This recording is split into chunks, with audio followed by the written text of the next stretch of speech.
In Umwakwa, if you hear a voice that sounds like two rusted saws rubbing together, don't look for a carpenter.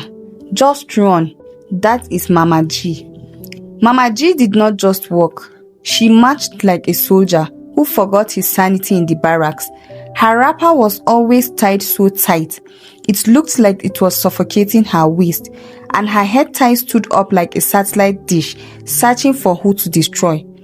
People said that even the mosquitoes in Umwaka knew her. If a mosquito mistakenly bit Mama G, the mosquito would start coughing and die of poisoning. She was that wicked. Her compound, no nonsense villa, was a place where joy went to die. The walls were cracked, the zinc was leaking like a basket, but the rent was higher than the ceiling. Every first of the month, Mama G didn't use a bell. She used a heavy iron rod to hit every tenant's door. Con, Papa Ngozi, I hope say you no go tell me say your company never pay. If you no pay, carry that your big head and your 3 children, start trekking to your village. She had no mercy.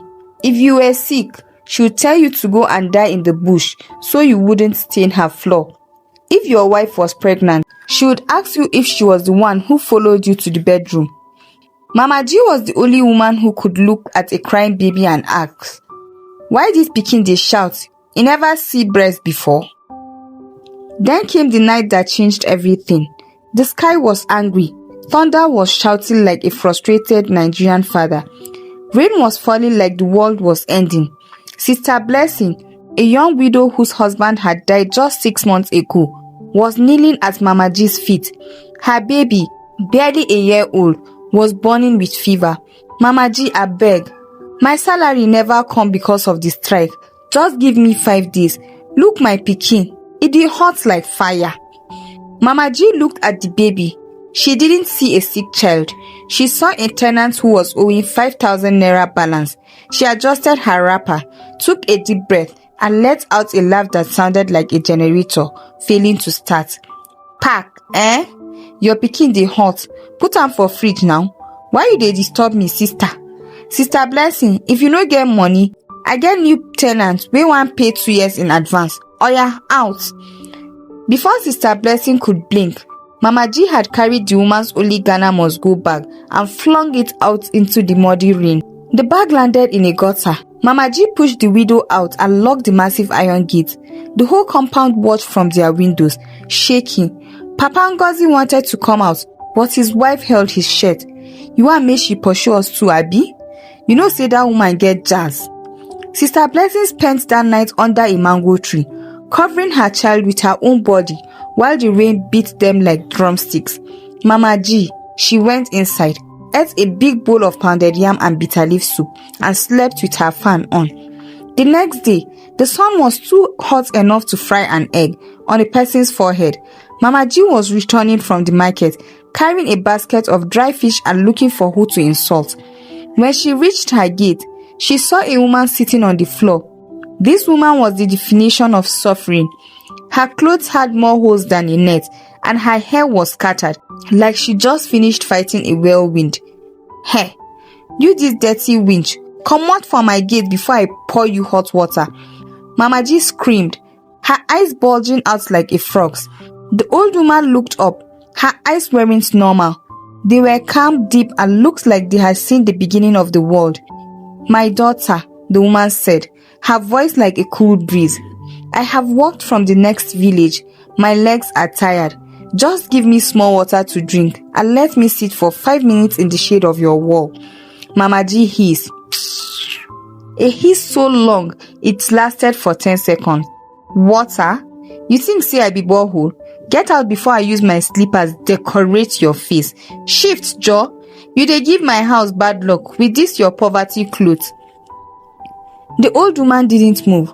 She just stared at Mama G. "Is this how you treat everyone? With fire and salt? Don't you know that the ground you walk on also belongs to God? Abeg, shut up. Na me buy my land. Na me build my house. Disappear from here, Joe." Mama G picked up a stone to throw at the woman. The old woman stood up slowly. She didn't look tired anymore. She looked tall, too tall. Mama G, the woman said, smiling a smile that made the hairs on Mama G's neck stand up. You love to treat people like animals. You think you are the lion of Umuaka. But from today, you go know say bird bay fly for night. No be every day it is see ground. Suddenly, a wind started blowing in circles. The market women nearby stopped. The tenants ran to their balconies. Mama G laughed, but her voice was shaking. You dey threaten me? You dey threaten me? Me like this? You know who I be? I know who you are, the woman said. And today, the world will see your true feathers. Mama G tried to talk, but instead of words, a strange sound came out. Kukuruku! Kurukurukuru! She grabbed her throat. What is happening? My body they do me one kind. Then the drama started. First, Mama G's expensive lace wrapper fell to the ground. Her skin started itching her like she jumped into a drum of itchy leaves. She started dancing, a dance that wasn't shaku shaku or zanku. It was a dance of confusion. Ah, my leg. Ah, my leg they shrink. Ah, help me oh. Her long legs started getting shorter and thinner. Her toes joined together until they became three sharp claws. My nose! Who they pull my nose? Who they pull my nose? Her nose stretched out, getting hard and yellow. Her mouth became a beak. The tenants began to scream. Chai! Look at her skin. Small white and brown feathers started popping out of Mama G's skin like popcorn. She started shrinking. Her big stomach disappeared. Her satellite gele fell off, and in its place, a red fleshy crown started growing. The old woman shouted, Since you no gree be human being, go and be bird. Mama G tried to scream, Help me! But what came out was, Kukuruku! The great Mama G was gone.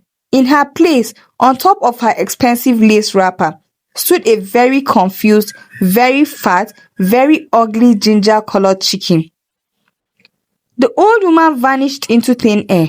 Silence fell on Umuaka. Then slowly, the tenants started coming out. Papa Ngozi walked up to the chicken.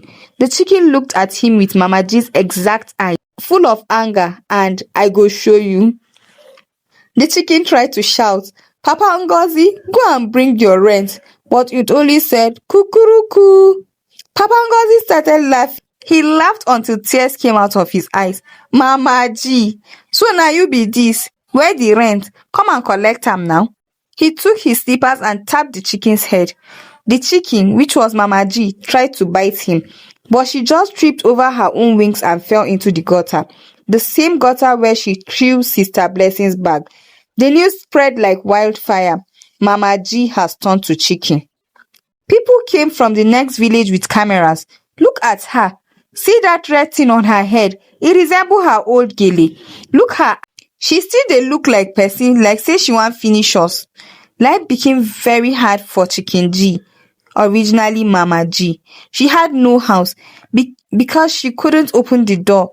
She had no money because chickens don't have pockets. She had to sleep in the corner of the yard under the same leaking zinc she refused to fix. When it rained, she would soak until her feathers looked like a wet mop. One afternoon, the new tenant came out to eat corn. Mama G ran to him, hoping for a miracle. She looked at him with pity me eyes. The man looked down. This chicken too ugly sef, but sha, let me give you small. He threw a few grains of corn on the ground. Mama G, the woman who used to eat jollof rice and chicken, was now fighting with a local cockroach over 1 grain of corn. She cried in a bird language. One night, a small boy in the compound, the same boy Mama G used to slap for playing football, saw the chicken shivering in the cold. He felt bad. He took his small towel and wrapped it around the chicken. Mama G, I know you were wicked, but nobody deserves to freeze. The boy whispered.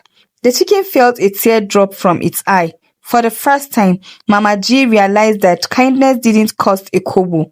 The elders say that Mama G is still a chicken today. They say she is waiting for the day she will perform a sacrifice of true love. Maybe one day, If a hawk tries to carry a tenant's child and she uses her chicken body to save that child, she might become a woman again.